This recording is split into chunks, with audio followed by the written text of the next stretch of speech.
welcome everybody to CRM Convo. Now stay with me, number 100. Triple digits, baby. Woo. That would have been the drum wave. Number 100 in exactly 100 weeks, even better. And it is. We didn't miss a beat. Yeah.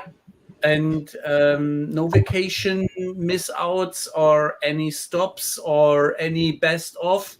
100 live with the chosen topics we have decided to talk about. And today we have again the pleasure to have Martin Schneider with us. Martin, thanks for being with us.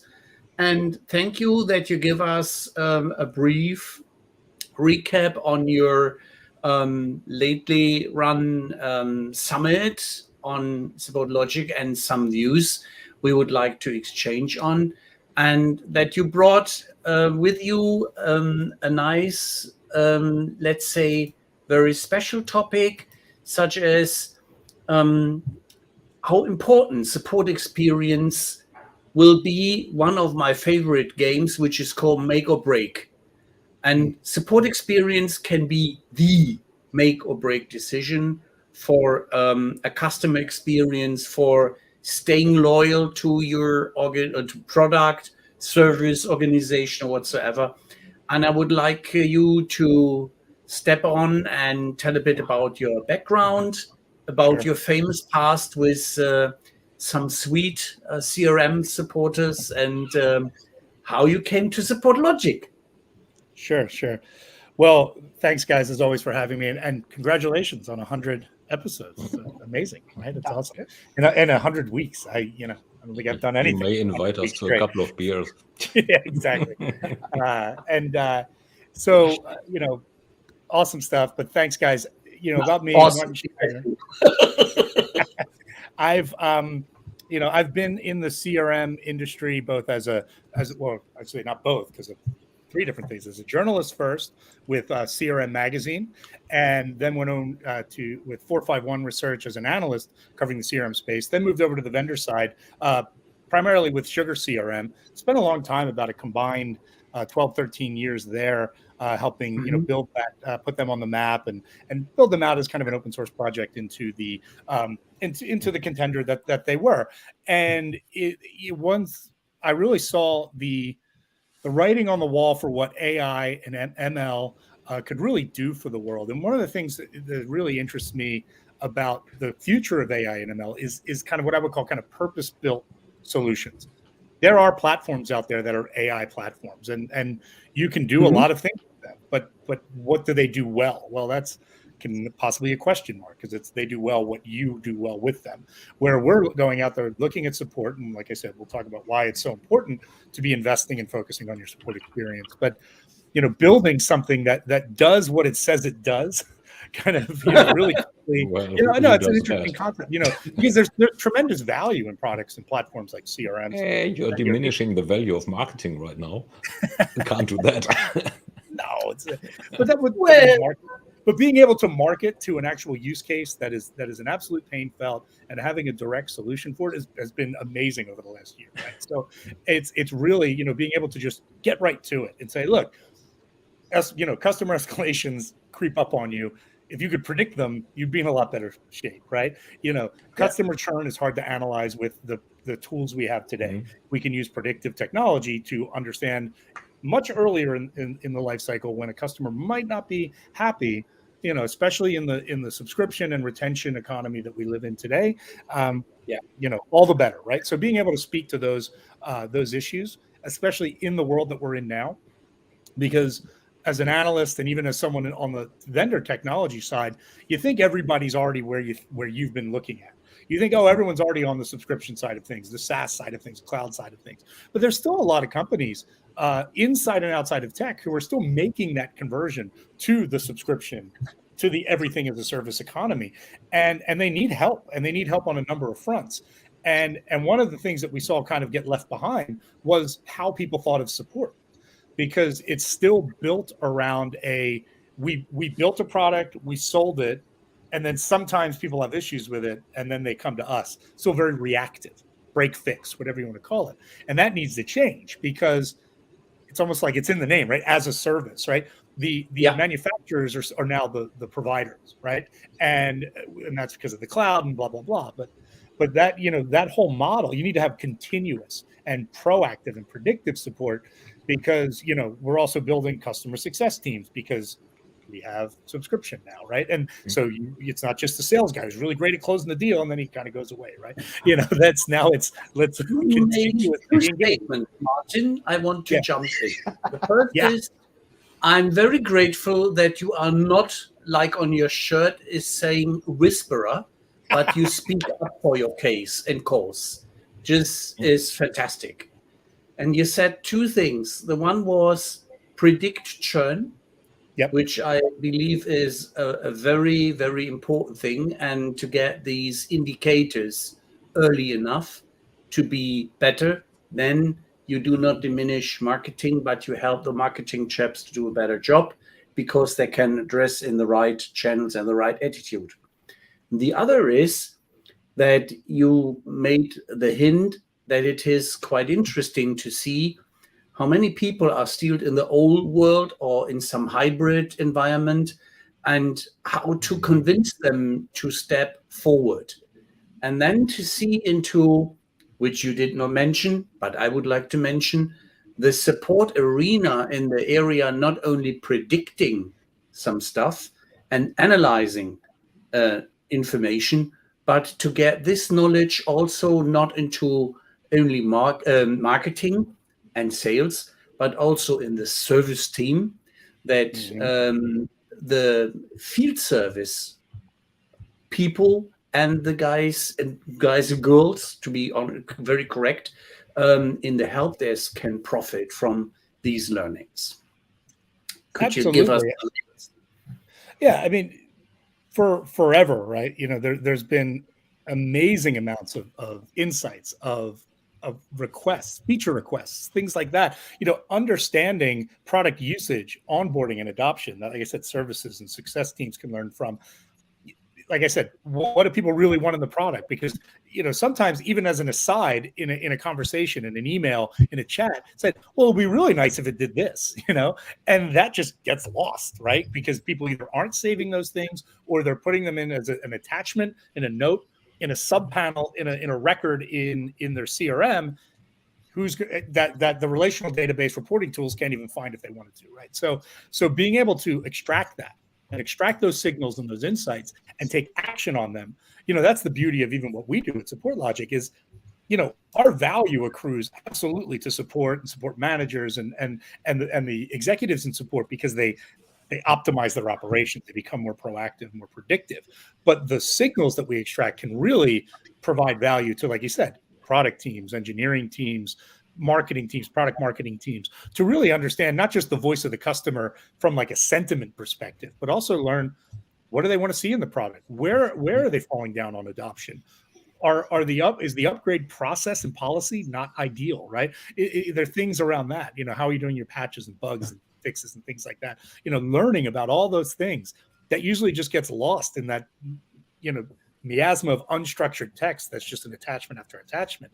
No one has the time to look at that. And that's where AI and ML can come in, because it's not just automating and replacing humans. It's pulling out insights so they can do their jobs better. Right. People can do that, but they have to still think to do so. They have to remember to read what they've seen or go over their notes and make the connection. Yeah. SupportLogic or whatever AI product that you're using is always going to be making those connections. It's always going to be looking. It is always going to match what a customer has said with their record and with their product set. Mm-hmm. So you're not going to drop those. Exactly. See, I understand these things once you tell me 5 or 6 times. but it's but there's a lot of different use cases in that regard. You have him already here 6 times. But we look at it as it's like you've got the haystack and the needles, right? And I kind of look at it as like different needles in a needle stack, Yeah. And you want to set like your magnetic glove to pull out the right needles and like zoom. Yeah. And that's kind of how it is, right? Because it just gets lost, right? Between sentiment, between other predictive triggers like escalation, churn, and pulling all those things together. A human's not going to be able to figure that out, even if they manually read every single case. And once you have more customers than you can count on your hand, you're going to have more cases than you can read, in a day or to be actually predictive. So that's where the AI, augments humans. We don't replace them, right? That we're not in the business of replacing humans. We're kind of supercharging humans, right? How do you make the humans believe that? Especially in times where economy is no more in a growth in a bullish period, but more in a bearish one. Well, that's a really interesting point, because for one of our customers, who I'll just remain anonymous, they're saying, well, we wanted to hire, right? Next year we wanted to hire 20, and it's not a huge company, right? So we've got ones that said we were going to hire 200 people in support in the next year. And they're like, we can't, for two different reasons. One is it's hard, it's still competitive. And when you talk about kind of like the net amount of people, it's like we lose as many people. So it's between employee attrition and just the hard hiring environment and the economic pressures. Well, we say, well, if you were gonna hire 100, but you could probably only hire 50, we'll keep you with our solutions. We'll keep those people just as productive as if you actually hit your hiring goals. And this is the kind of value language where we're not talking about, it's different than like the CRM ROIs. It never really made any sense, right? You're not closing more deals because you have a CRM. It's not about convincing the managers. It's about convincing, the support. Oh, yeah, C-level, right? Yeah, absolutely. No, the C-level is convinced, so they do more with less. Well, the support That's what they understand when they hear automation. So then we have the support person. You're talking about the actual workers, Tom. I'm talking about the people who get the work done, right? They love it. They love it, because imagine you're a manager. I'll talk a manager, and then I'll talk about the actual agent really, really quickly. If a manager has to evaluate all 10 of these employees by utilizing their actual case interactions to give them examples of when they followed protocol, when they didn't follow protocol, when they recognize something that was wrong and use the right language and all these things, what they did well, what they didn't do well, right? What's the good, the bad, and the kind of neutral, right? Not the ugly, right? And doing that for 3 to 5 cases every week. If you didn't have a tool like ours, that takes you hours upon hours to do. For us, we have a tool where it basically tells you, here's for employee X, here's the 10 best moments for you to review, and here's what we think you should say. You can accept that, you can reject that, then you can just plug this into, and we've automated the review process, right?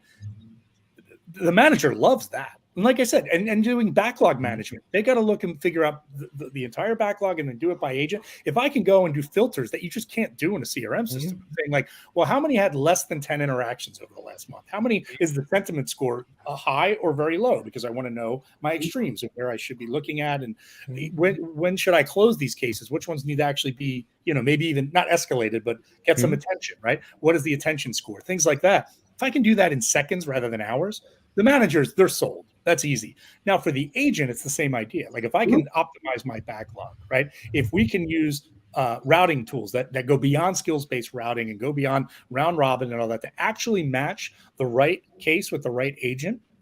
Now that agent's working with what they're best at working at. So they don't feel like they're getting thrown things that are either over their head and they're having to internally escalate and constantly do all that, those types of things. And if they're doing, if they're feeling like challenged the right way, so they're not bored, but they're not overwhelmed in terms of how many cases they have and what they're working on, they're going to be happier and they're going to stick around, right? And they're going to see this as a tool that helps them. Like I said, in all those tools, if they can manage their own backlog the same way the manager can, so they can get to the things they need to get, optimizing their queues. They can understand which customers are happier than others, so they know where to go. And then also the fact that, our collaboration tools and being able to swarm in people when they can immediately access the right person, and that person can see the context without saying, all right, well, tell me everything I need to know, because they don't have access to the CRM, right? It's really, really, they see it as, I'm doing my job better because of this. It's not like, oh, here's another tool I have to use that you're forcing me to use. It's actually like, they're like, I want this. This is cool. This right? is one of the what's in for me Yeah. awesome moments, the wow moment, where the tool is really cool because it is delivering benefit to me as the worker. And what a surprise, and happy. Another boy, a girl is smiling because manager is on his forehead written on, and he is happy as well.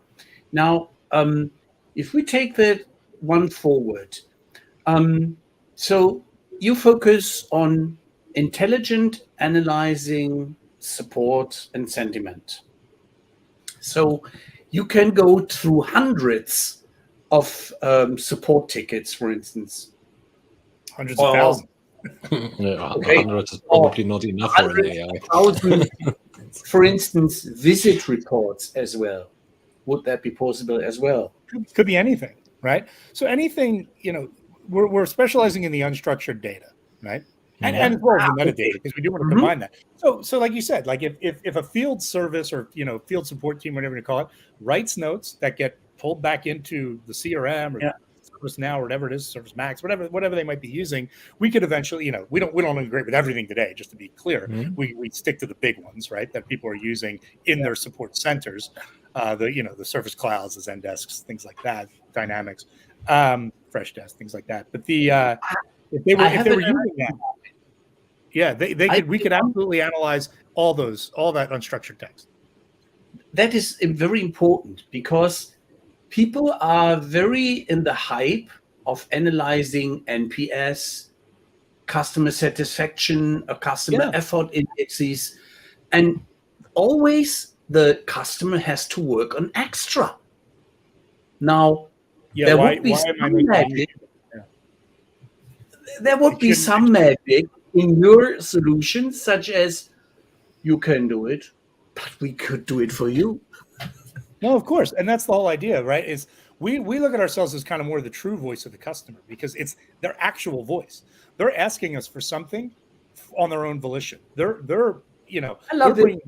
And it's not a post-resolution survey where you get that whole paradox of most people give you higher scores if you solve a problem they had than if they had never had a problem. Well, what does that tell you? It tells you that voice of the customer tools have a value, but they also have limitations. There's bias. They're incomplete. They're a subset. They're a sample set of your customers. We're analyzing every single interaction you ever have in the support center. So you're learning a lot. And yes, are people sometimes more upset? But sometimes they're not, because this is usually typically B2B, and they understand like things break. Things don't work the way things get upgraded and it doesn't work perfectly, right? So you're just learning about this stuff and you're getting that true voice of the customer that isn't about the extremes and it isn't about, it's the excluded middles and everything else, right? Because it's the true voice of the customer because we're analyzing every single interaction and then you looking at every get biased and you do not get framed, which I find extremely valuable. Absolutely. The honest voice. Let me throw a wrench. No bias. I'd contest because you are talking support cases. So the bias is there. There's already as a pre-selection of customers, namely the ones with an issue. Sure.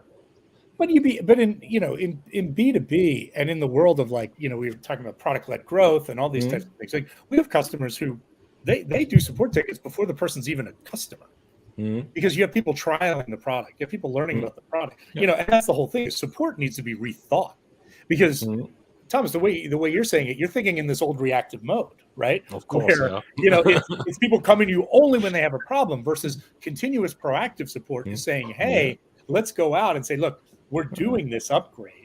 Why can't and that's why we have customers that look at support and success as two sides of the same coin, and they should, right? At SX Live, we had a really great presentation by Daniel Coulet, who's from Click, the analytics company, and he's talking about he's the VP of support and success because he thinks support is the front line for success, and he's absolutely right. So if you're proactive, if you're continuous, you're not dealing with just that list of customers that you're talking about. You're dealing with everyone, because you can go out there and you can say, hey, we're doing this, we're doing that, and you can have those interactions, and people can say, I prefer, and you can start to analyze and say, well, maybe this shouldn't be the cadence of how we do an upgrade, or something. It doesn't have to be just because X is broken, right? So and again, this is an evolution, this is changing, and saying we're the true voice of the customer, nothing's perfect, nothing's utopian Xanadu, but it's definitely a lot more complete than if you sample 20% of your customer and only get a 5% return rate out of that when you're doing a quality survey or something like that, right? So that, so it's definitely more inclusive and more exhaustive, and that's where the value comes from. And what are we trying to find? We are trying to find out things like escalation, churn, and these are where those signals arise. It's not like someone's, people are going to let those things be known, typically through support, and you can learn from them. And if you're not taking action on it in the it's great. Still, I yank your chain, of course.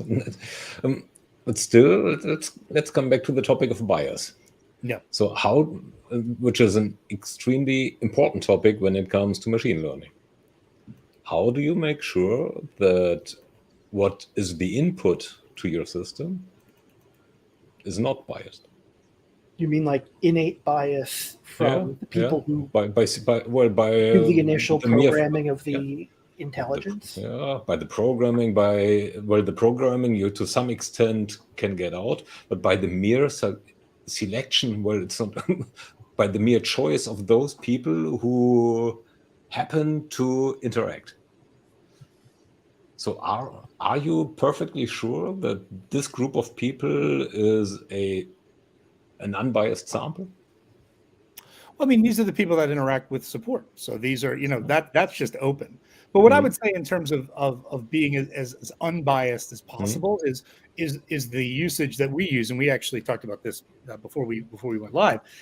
We use supervised and unsupervised ML, right? Yeah. Supervised is inherent. Supervised ML is almost inherently biased, right? Because you're looking for something, right? Yeah. And you can find it when you're looking for it, right? And that's about, but then when you mix that with the unsupervised ML, then you're learning what you don't know, right? And when we combine those, we look at the framework of like, this is support. Certain things happen in support, right? And we understand that these things are, I wouldn't call them biased, they're just typical. That's maybe a better way to say it, right? And therefore, that's what we're looking at. And then then we're learning as well. And we constantly tune and learn and figure things out, because there is, for example, like you say, sometimes the CRM is configured in such a way that the CRM user, the business that's supporting customers that we help, says, click here to escalate. Well, if I'm a certain type of person, as you're implying, and I open a case and 30 seconds later click that button, it's the only button what does that mean, right? So now for us, knowing that in that customer, what we've done is now we have to go and lean on the other types of signals that we get to figure out what is a true escalation versus what is a customer-initiated jumping the line escalation. So we do consider those things, and on a case-by-case basis, we try to eliminate, if you're going to call it bias, let's call it bias. I would say eliminate those typical things that we can expect as much as possible, because we do want to find what I would call a true pre-escalation. We want to find true potential churn, right? Because someone just saying once in an email, and again, this isn't how B2B parlance usually works, but if someone says, I'm not going to do business with you ever again, that rarely happens. But if someone says that just once, is that credible versus, well, they've been a customer for 15 years. They just renewed for 3 years. That we can look at all those other factors and say, is this a credible churn risk? It's something we might want to alert, but is it something that the user of our product might look and say, yeah, I'm going to reject that because I know this guy. And he says things like that. Like how many other times you can self-tune the model as well against those, I don't call them biases, but against those types of things of, you could say, known typicalities, right? Where you can, and that's why we have supervised, unsupervised, as well as what I would call kind of manual tuning by the customer. They can reject the prediction we make because they know the reality. Sometimes, because again, it's a machine doing this. they're very often right, but in the event that it's maybe something, oh well, we already knew about this because we were on the phone before this did, reject it, we don't need to worry about it. Or we can say dismiss or reject. Like dismiss, I'm on top of it. It's not part of the escalation queue. Or reject it, it doesn't count, right? Mhm. And it starts to tune the model that way. So there's a lot of automated tuning and manual tuning, all these types of things to kind of solve kind of the issues that you're implying there, because it's true. We want it to be as unbiased, for lack of a better term, as possible. And there's lots of different ways to approach that, depending on depending on each unique case for the customer. Why is it now so mandatory, important, and valuable for survival to be on the top of the iceberg after the pandemic? Well, I mean, people are, we're in two different kind of worlds right now, right? In that we're in this post-pandemic world, but we're also, like I said, there's still people completing what I would call, people call them digital transformations, but I think people really shifting to subscription, retention, X as a service models. And these things are kind of coming together, but we're also coming into a situation where people are learning after the pandemic that since everything now is kind of available digitally, choice is there. You can make whether it's B2B technology or retail and things like, you can make changes pretty quickly without a lot of disruption. The disruption we thought, the activation energy to change vendors for a term, right? There's a lot less because everyone's figured out how to serve you digitally and remote, right? Yeah. So what does that mean? That means that the experience, the customer experience that you provide needs to be great along the entire life cycle. You can't just have a great marketing message.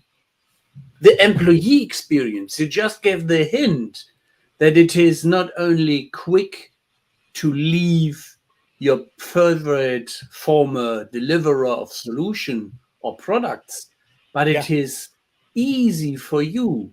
If your employer is forcing you to go back to normal in the old days and not allowing you flexibility, you are off. Like Apple will have some less top engineers on the next quarters. Like they said, I have to go back. No, I don't want.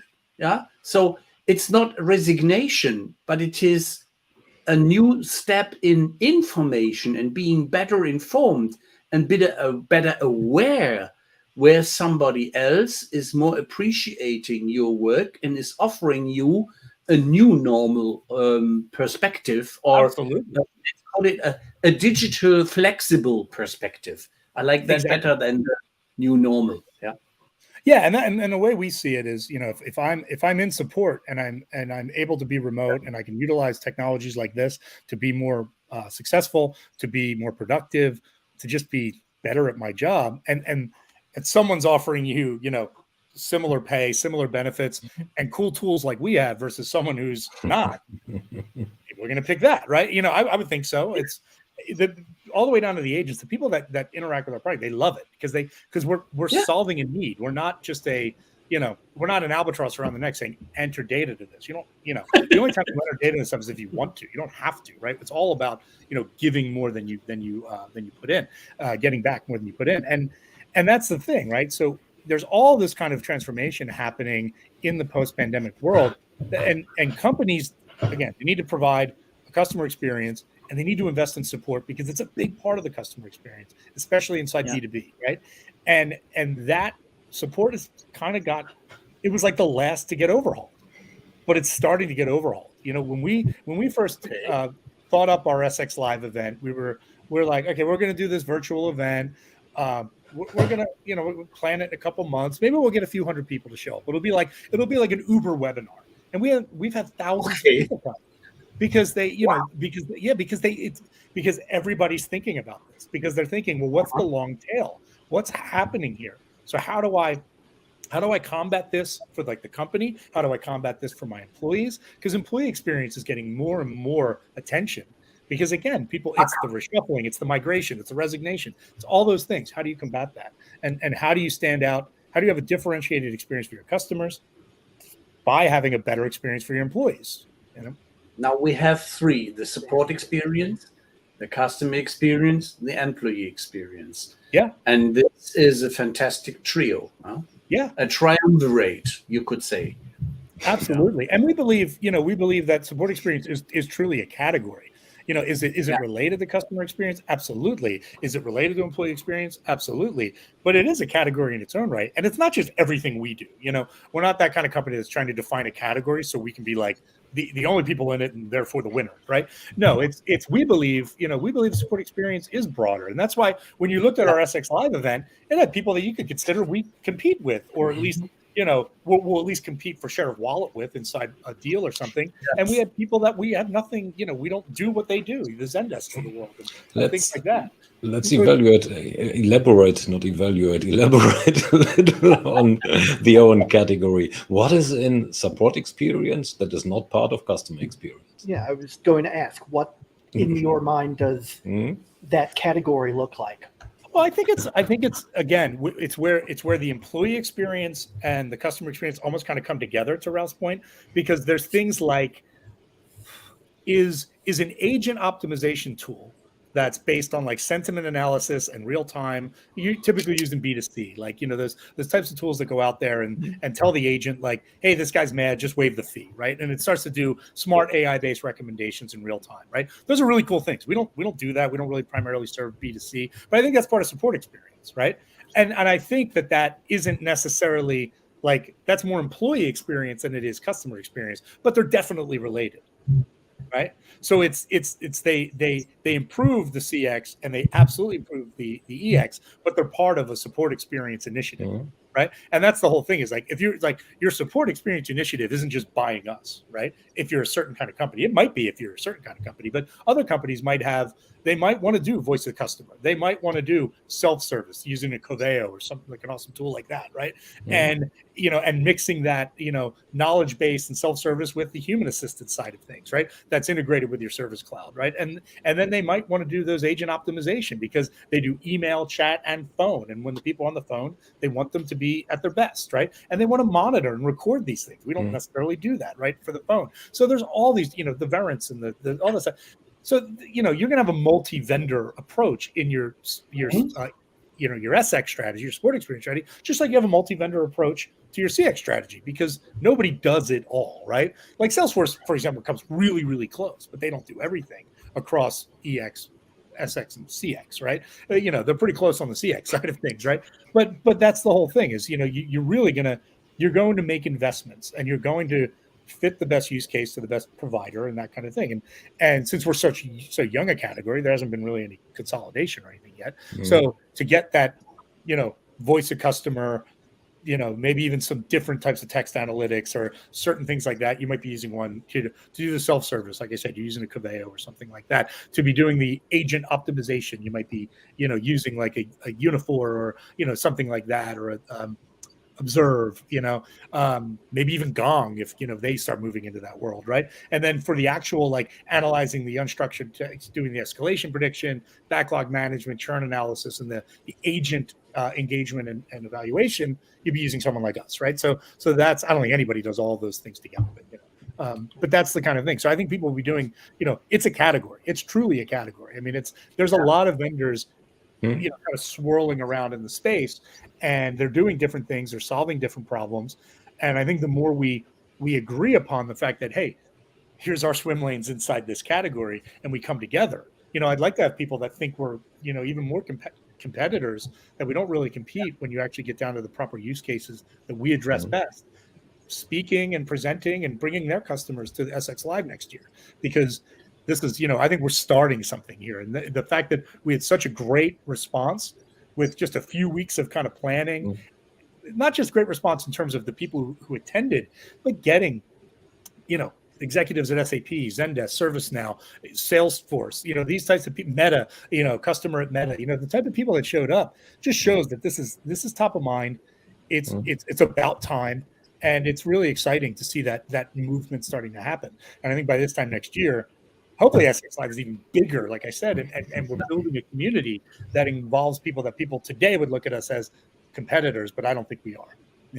Shameless plug. You can always engage us. Another topic, which is Marshall, go. I was trying Insist. to say, long term, do you see support experience remaining something that's best in the hands of specialist developers? Is this going to become part of the platform for the big boys? Where's it going to go? What do you think? Yeah, I mean, it's. I think a lot of companies are going to get acquired by CRM type companies, CX CRM type companies, because what these companies need to be better at is understanding how AI and ML need to be purpose built and focused on use cases, and not just broad based AI for the sake of saying we have AI. It's not a checkbox, right? Right. Because when we go in and we compete, a lot of times it's against, hey, we're either going to try and build this because our customers are like AI companies. They're smart. They're analytics companies. They're really smart people. They probably could build this if they wanted to spend years and manpower on it, but they'd rather do what they do best and let us do what we do best, right? And once they understand that, it makes a lot of sense. That was one statement I scribbled, such as the marketing input for your folks, such as statement, nobody can do it like we do. Yeah, that's the one. And the other one is the Barry Manilow one, we can do it all for you, which is misused by McDonald's.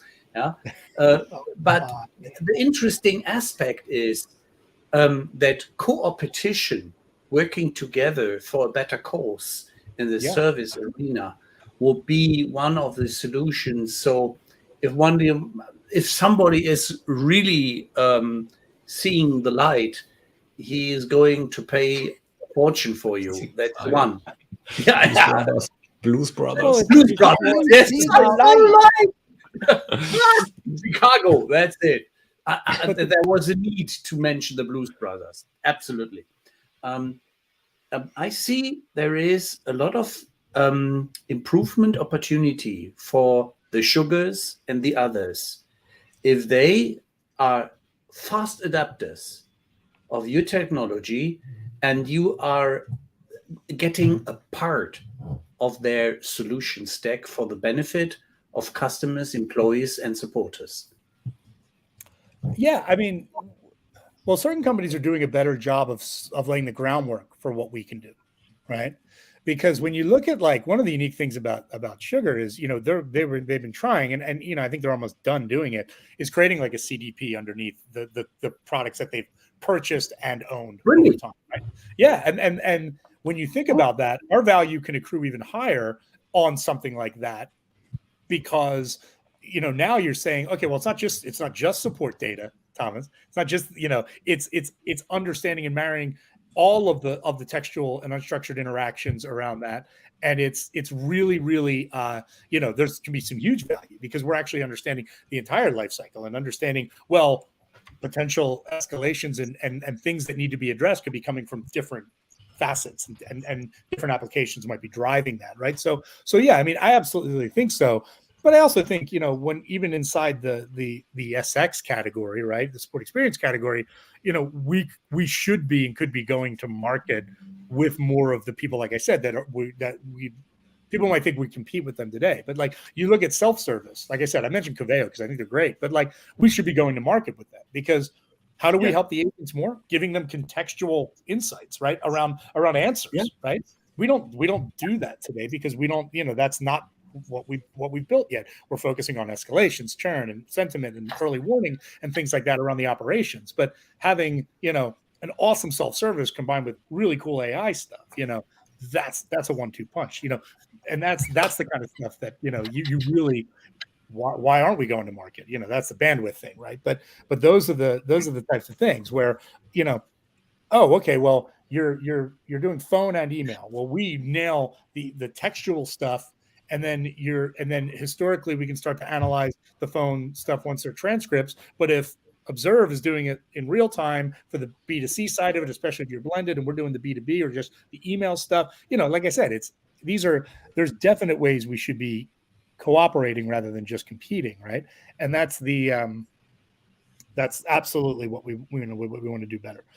Is really create this community, create this category, and have people understand the use cases, have awareness of, like if I want to do X right now, I'm gonna go with these guys. If I want to do a combination of X and Y, I'm gonna go with this and this, and we're gonna put them together, and hopefully we'll all be able to get engage with these customers together, because that speeds the time to value for these guys, solves their problems, and everybody wins. And this really is a community. I don't think we're really competing. We're all trying to make people have a better, help them have a better support experience, because they have to, right? That's just the fact is the times have changed. You have to invest in support more than ever. Yeah, this may be a minor point, but I just want to congratulate you and SupportLogic in general for your homepage. More specifically, the fact that you have there's a letter from a customer being parsed in real time with the results coming out on the right side of the page. It is probably the best example of this is what our product does on the homepage that I've ever seen. It's like you don't have to go and get a demo. I mean, you do have to go and get a demo. We saved that. We were redesigning the website, and we saved that. We call that the hero image, right? We saved that for the homepage. We were going to change to a new one. I'm glad we didn't. So thanks for you're our earliest beta tester. So it's simple, but it's brilliant. It really does what it needs to do. No, absolutely. It's the easiest way to get people to understand what we do, right? And that's it. And once people realize, they quickly, the light goes off. They're like, I'm ignoring all this in the way I'm set up today. Because the legacy systems that people use were designed 30 years ago, if not longer, right? Yeah. They didn't think about unstructured. I remember I used to do report, when Clarabridge was first formed, it was like, these guys are going to go out and like do all the unstructured data. And it's been what, 15, 16, 17, 18 years now? And we're still now just getting to do it in like fast, cloud-based, purpose-built ways to drive predictive insights from text, and that's because they were just trying to analyze the text. Now we're getting predictive, right, and prescriptive. So we've come a long way. You said something about communities, which I now translate to ecosystems, which is a rough and bad translation, I know. But it's about the value of collaboration, cooperation. Which of these ecosystems, vendor ecosystems, basically, do you think it's best to play in? Well, I mean, you're an independent vendor. Yeah, for us, we 100% interact with and integrate with and want to go to market with all the top CRMs. We pre-integrate with Salesforce, pre-integrate with Zendesk, we pre-integrate with Dynamics. Where we can do in the sense of like with a little bit of tweaking, it's the Freshdesk, it's the ServiceNow. We're adding more of those, right? And that's an ISV ecosystem, like that's the clear one, right? Because that's where the tickets that we need to read come from, right? That's where they get logged in. That's missing some prominent names in your list of top tier CRM systems. Well, they're the best, right? They're the ones that's right there. That's 98% market share, right? If I deal with that, because like SAP does a lot of stuff, but I don't know how much they're doing on the case management side, right? How much? Maybe if they are, we'll talk about it, right? Yeah, how much in North America? You should have a look at them then. Yeah, I'd like to know, because if there's something, especially as we grow globally, maybe they're doing it. But for us, in primarily English speaking markets, because that's what our AI is tuned for right now, and ML. Those are the four right now that does 90+% of our deals, and that's the number one ecosystem we tap into today and going forward is the ticketing, case management, whatever you want to call them, system, CRM. But then it's the next one will be things like I said, knowledge management, self-service. I think it's there's a lot of potential. We've got Dave Fell. We've got a channel guy going in, and we look at channels both as like ISV and go to market, VARs and SIs, and we've been closing a lot of the VARs and SIs because we just need a bench of people to help us get. We're closing all these customers. You got to make them successful, right? And training those guys, and it's not easy to train people on purpose built AI, ML, and NLP stuff, right? So we got to get them up and running, and then we'll work on, because we have a lot of customers we want to keep successful and grow them, and then we'll be building out that ISV ecosystem in the rest of this year and the next year, even beyond what we've done today with the CRMs. But again, it's got to be, what are the use cases? What are people looking to do? Because again, we're so new that we have to evangelize what we do, right? And people aren't saying, "Oh, I want support experience plus this." They still got to figure out what we do, right? And just nailing escalations, just creating that early warning system, like you said, Marshall. Like when people just realize we can read all that stuff and just give them insights. The escalation stuff, the churn analysis, like the purpose-built stuff that we do, the backlog management, the case evaluation and agent evaluation, that's just icing on the cake. They're like, you're telling me what's happening inside my support operations in ways that I never could. So the managers and the people above them are like, hell yeah, this is worth its weight in gold already. And then you're telling me you can do this. That's amazing. So people just get started with this, what we call the signal extraction, the core elements of it. And they're like incredibly stoked because they're reading every ticket. They're learning about all this stuff that just gets ignored. So our ecosystem will grow, but we're already we're winning hearts and minds with the core stuff that we do already. And there's still, hundreds and hundreds of customers that we could just sell what we sell now and be incredibly successful. Last time you were with us, you were less people, 60 people less. Now you simply doubled your amount of employees. Yeah, we've doubled. And since I've joined, we've more than doubled. Yeah. This is it's only been a few months since the last time we spoke to you, I think. Yeah. We also, we closed the 50 million Series B round when right when I talked to you. So you could have a little bit after that. Yeah. That's the other question, such as growth in people means you need to grow at least the money to fund the people. And either this is sponsored or you have a large acceleration in getting paying customers, which are happy to buy more than just the standard packages.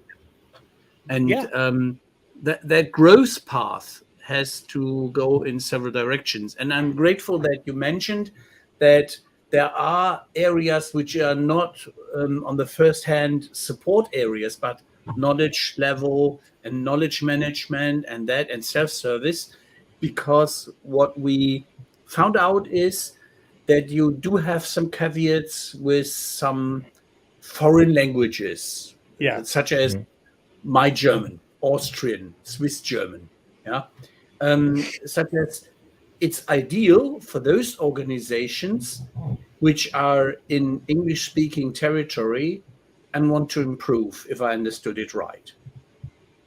Yeah, I mean, absolutely. I mean, right now, I mean, if your business is primarily in English, or if you have a large enough English-speaking business, no matter where you are in the world, we can deploy for you, and you can deploy against against the data sets that are in English.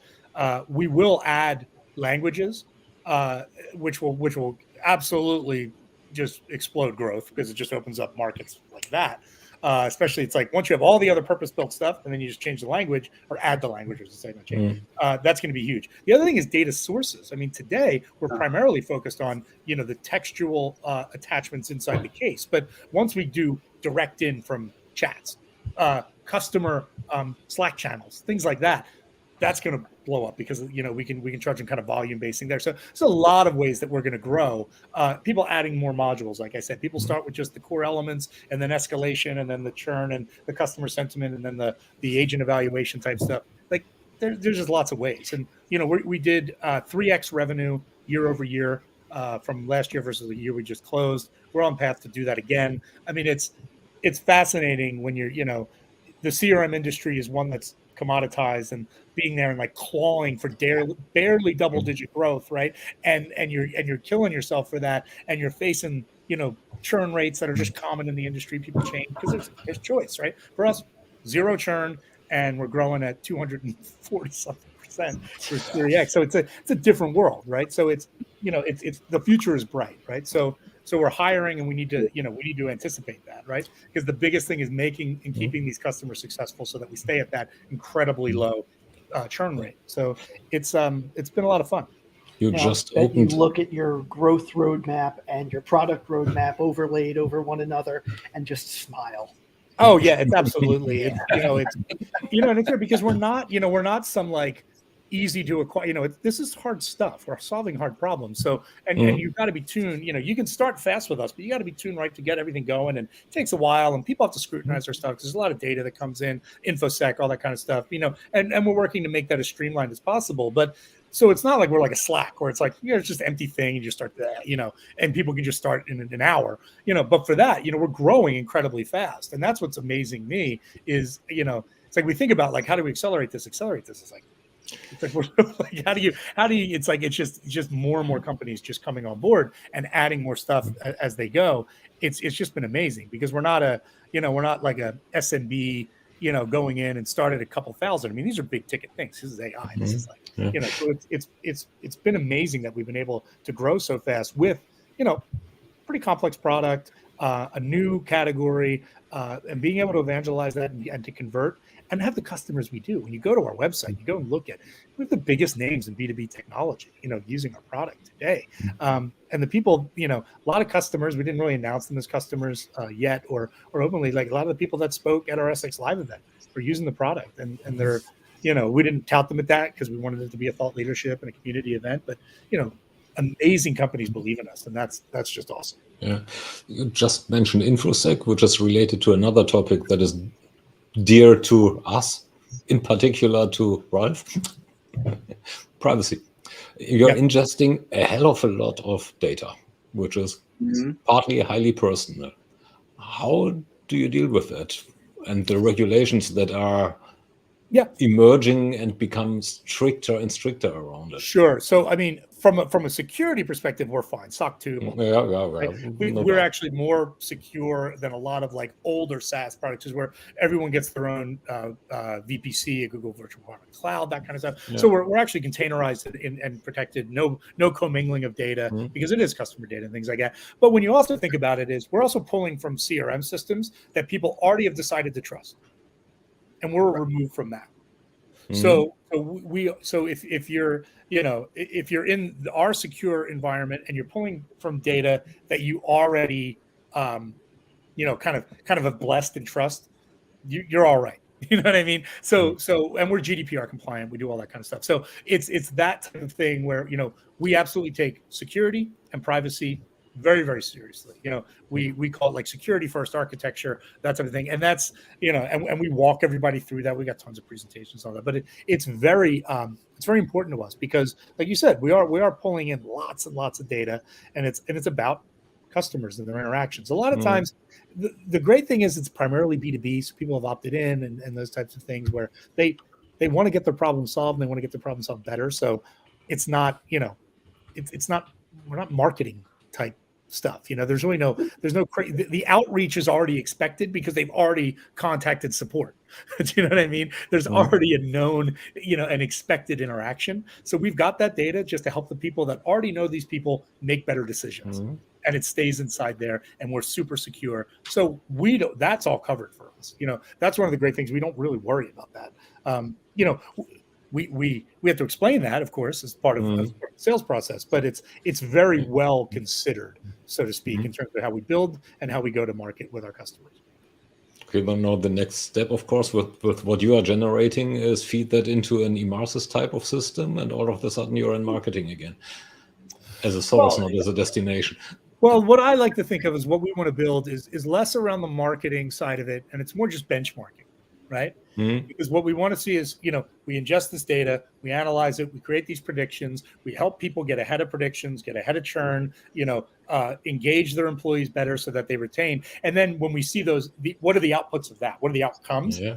And say, well, now let's think about taking this again, anonymizing it, putting it up as just the results. So we can say, okay, well, you're in B2B tech, you're in whatever, and the industry, C, your benchmark against this is X. How are you performing against it? So you get ROI dashboards that say how you're doing and then how you're doing against best in class, right? That's what we're building right now. It's going to take a little while, but I don't call that marketing so much as just benchmarking. Let's look at the statement, getting ahead of the churn.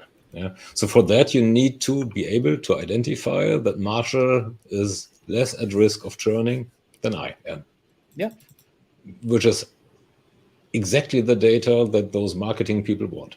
So now I will have consented to using whatever I gave you to help me with my issue. Yeah. So which you did. Fine. Check. So I surely, personally, surely will not consent to you using that for marketing me as a company. So I take you as a proxy now for the company that uses SupportLogic. Yeah. I would say, I mean, we're gonna give that information more to like customer success Mhm. in the short term, more so than marketing. I mean, maybe, but again, we're primarily B2B use cases. So again, there's an implied like opt-in, so to speak, right? In terms of, like you said, you're coming from an issue that you initiated. We're helping you solve that better. And then when we feed that to customer success today, and maybe they're using a gain site or something like that, but if they're using our data to become more enlightened in how they engage, that's I don't think there's a privacy issue there, because what we're doing is we're pulling out, again, it's not the person who said, I'm going to churn.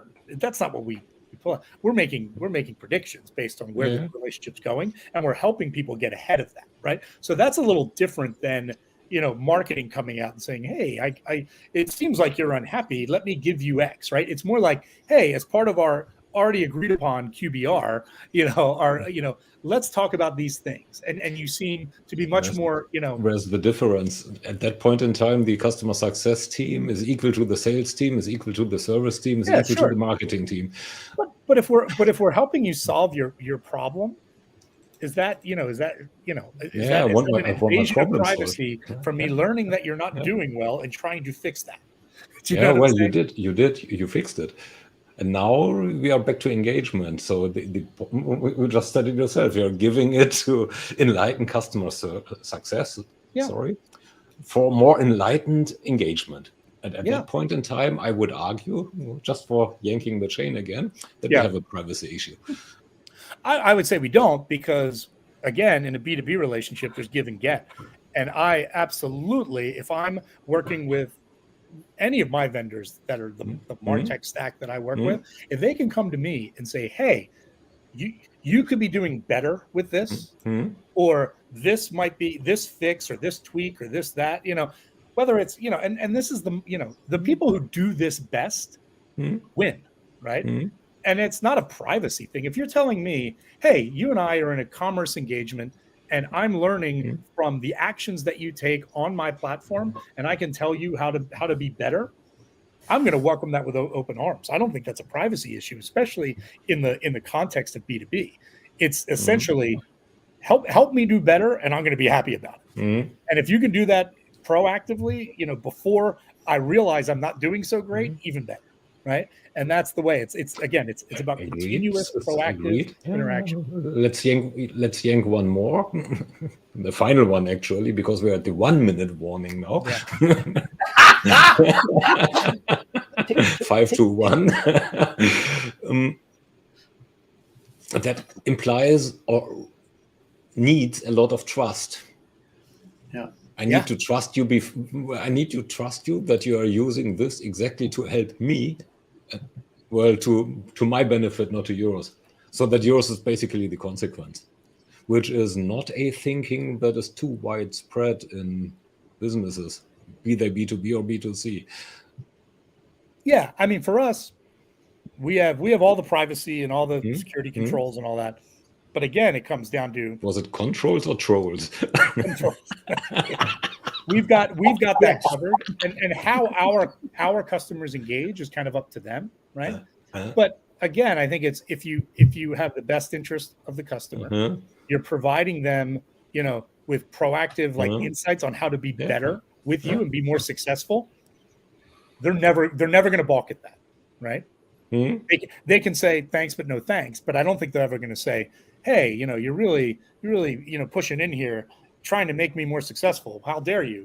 I think it always will be welcome in the right way. And that's the idea. I mean, and that's that basis of trust. It's like, trust us to have your best interests and to be using the data that we can collect. And this is our customers, not necessarily us, right? To make it, to make you more successful. I mean, that's the contract that they sign in a way, right? They're opting in for that, right? Because again, what do we have to be as providers, especially in B2B software? We have to be always there. It's not just, we're not manufacturers anymore throwing it over the wall. We're delivering this constantly. We're working towards renewals. We're in a subscription world. You have to have that mentality. You have to be proactive and be engaging rather than reactive. So I think people are expecting that. It's not a privacy thing. It's the customer wants this. They want you to be an absolutely trusted, advisor, not some guy who made some bits and some screens, right? So I think that model is what people expect. It's not anything anyone would ever balk at, and the best companies are doing it now. You're their doctor. Yeah. You have a conversation with your doctor Yeah. about things that you would not share with anybody else. It is completely private between the two of you, completely confidential, and it's to make you better. Yeah. That doctor may use anonymized data from you, possibly with your consent, as part of a study, but it will never be related to you. It is still private. Yeah. So congratulations. Absolutely. You are the customer. Yeah. These are non-issues, really. Yeah, you're the SX doctor. Well done.